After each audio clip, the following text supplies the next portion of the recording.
In this section of work, we're looking at landscape and we're looking at the idea of linking texture, of paint and mark making with landscape. We're looking at the work of Constable and Turner. This painting here in front of us is not a Constable or Turner. Unfortunately, I can't get into a gallery to show you one in person, but you have got one in your Google slide. But this is a very interesting painting because if we just zoom in close there, you can see the texture is really rough and expressive. You can almost see the direction of the waves and the spray as it's being pushed about by the wind and the force of the tide. And this is very much linked to the way that Turner or Constable would treat a painting. And also if you look up at the sky is also very important within this landscape. You can see, the texture of the fluffy, kind of quite light clouds and that darkness underneath as a storm is starting to come in. It's full of a lot of energy. Let's look at another painting over here. This one reminds me a little bit of Constable's because of the ship. And the beauty of putting a boat in the painting is you can see there the way it's tilting in the waves. It's being thrown about by the force of the waves, of the stormy weather, the climate at that time. And again, if we zoom in, you can almost see the finger marks or the scrape of the palette knife or the brush. From a distance, the eye blends it together, but close up, it's a very rough, energetic, textured painting. And this is what we want you to look at in this section of work. Notice also in this painting that the eye level, the horizon where the land, or in this case the sea, meets the sky, is very low. It's only about a third of the painting. That's very much in the way that Turner or Constable would have painted. They took the eye level right down because the sky was very important. They believed it gave it atmosphere or mood. So now, let's have a look at what you're going to do. So let's come down here. You've been given this PowerPoint. It's a very good slide with pictures of Constable and Turner's work. And you looked at mark making. So now you're going to carry on with the idea of turning that into a picture. Now to start with, you can do a lot just with normal pencils and paper. Okay, so just work on a section A4, don't make it too big because we want to make this really worked. And if you go too large, you might run out of time in the lesson time you've got. Now remember, like Turner and Constable, we're going to take the eye level down. So we're only going to go a little bit around about a third of the picture. Okay. Let me push down a little bit harder here. You might want to sketch lightly first, but I'm going to push down straight away quite hard. Now, notice I'm holding the pencil like this, almost like a pen, just to kind of get the main features. So I'm going to decide where the clouds are going to go. If you're going to put a boat in it or a building, if you're going to do a landscape, decide where that will go and decide where the main elements are. Are you going to put the sun or moon in, or will it be covered by the clouds? Will there be anything in the foreground like some rocks or some grass or even some people sitting if you want to make it a landscape? So I've created the main outline. Just communication at the moment, signals of what I want to put in there. Now I'm going to stop holding the pencil like this and I'm going to hold it like this from above because I want a larger surface area. You want to make sure you keep a sharpener on hand as well. It's a larger surface area to get some softer marks going into it, not the hard point. And I'm going to maybe do some crosshatch, some dark and light shading. I'm going to start off, I'm going to actually do a seascape here. So I'm going to think about the direction. I believe the direction, for me, the wind is going to come in from the left-hand side. So it's going to push the water across like this. Maybe spray up a little bit like that. Okay, I want a balance in the shading as well. So I'm going to put some darker shading up here, some dark clouds. Now remember, to get a dark tone, you need to not only push down hard, but you need to go over it many times. I'm going to leave a little bit of a sunshine in mine coming through the clouds like that. So going over it many times, pushing down hard. And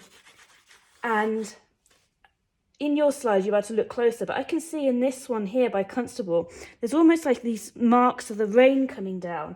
So I'm now going to come, you know, the wind's coming, but also the rain is perhaps also being blown from one side and another as the storm is brewing. So I'm going to come both ways like this.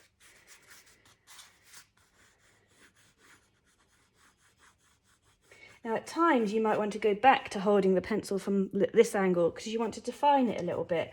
With my boat here, I feel like I want to give a little bit more definition, a bit more control.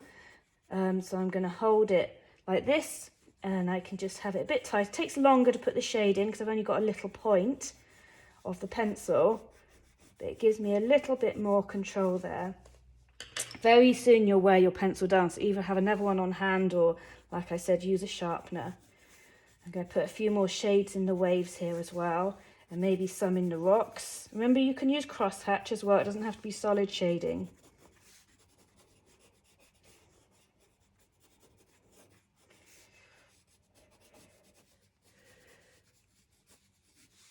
Okay. One of the biggest bits of advice when you're drawing a picture of landscape is try not to focus in just on one area for too long. Try and move across it so you don't get too much of a comfort zone with one area and lose track of the whole balance of the picture. You might make up your own landscape, by the way. You don't have to copy a Turner or Constable, but you might very well want to just look at them for ideas. So I'm going to put some clouds in here.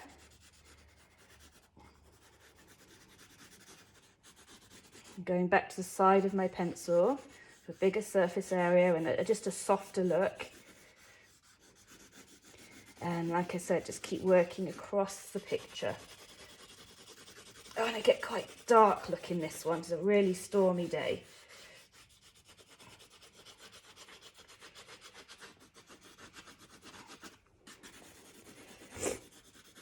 Some of the best pictures, I think, will sometimes be the ones that you have battle with.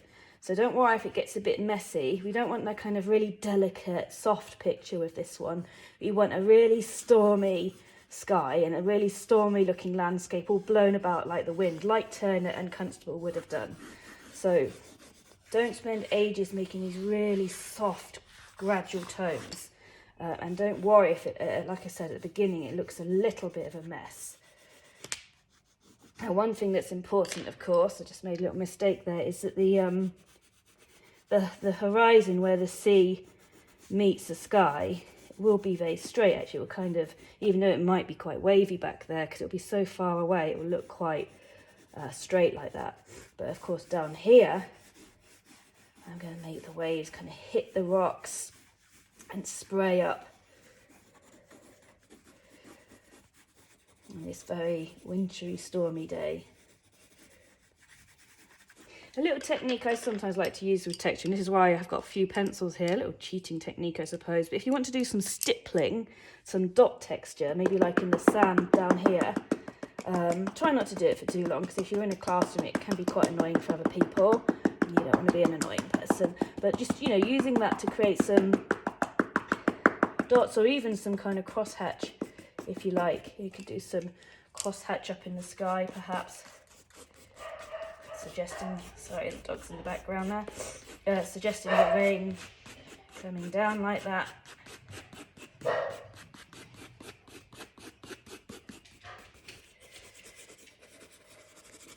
But yeah, don't get carried away and do that too much, because you do need an element of control in this as well. I'm going to come back to one pencil. Now, another thing that's useful to have standing by is a rubber, because you can draw with the rubber as well. Once you've got a lot of shade in there, maybe you want to pick up the clouds a little bit. So literally pulling the clouds out of the darkness of the shade there. Maybe pick up the light on the boat and on the waves.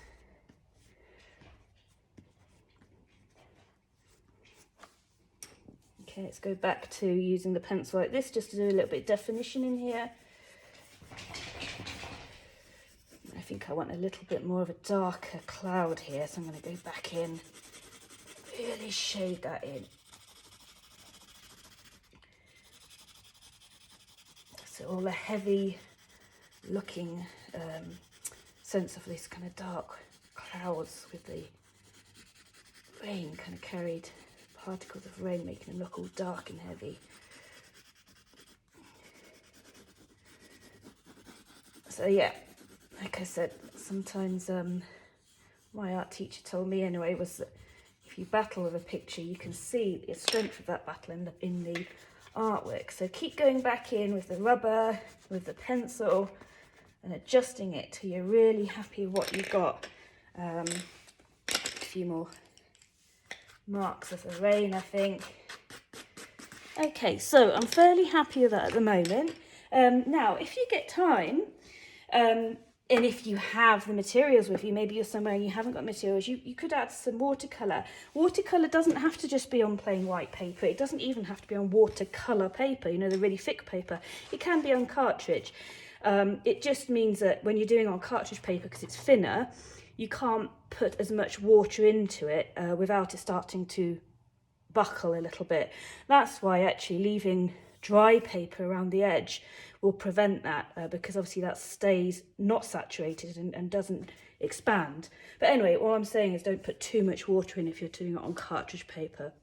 So first thing you want to do is to think about the colours you want and just get them ready. And try not to use colours straight from the palette on the paper, because then they're not unique. They're just something that anybody else could have used. But if you mix them, they become unique, don't they? So don't worry if you've only got a smaller palette than this of just like 5 or 6 colours. You can still do some really, maybe more exciting work, because it will force you to really mix your colours. So take bits of it, take it across and mix new shades of green that nobody else will have because you've created it yourself. Yeah, water pot, very close on hand, is really important. So remember, green is made out of yellow and blue, so you can make your own green with your own yellow and blue, but you can also you know, get a green and add a little bit more yellow, for example. Or what would happen if you added a bit of red? Just a tiny bit. You don't want to make it too brown. Okay, so when you're happy you've got your colours mixed, you can start putting it on, and just picking up these areas of colour in between the pencil. If you want to put a bit of pen in there as well with watercolour, that can look really nice, very dramatic looking. We're not looking for a soft picture, we're looking for quite a dramatic, stormy looking one. So there's my sea down the bottom. I'm going to put some colour in the rocks and the sand down here. And then my sky, I'm going to put some of the blue sky trying to peek through on this very stormy day.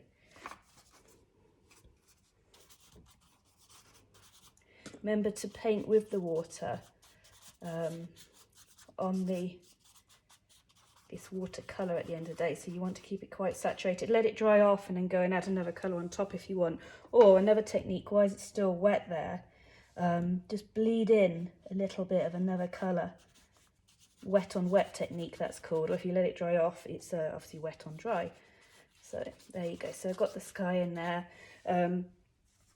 You might want to just give the impression of the sea spraying.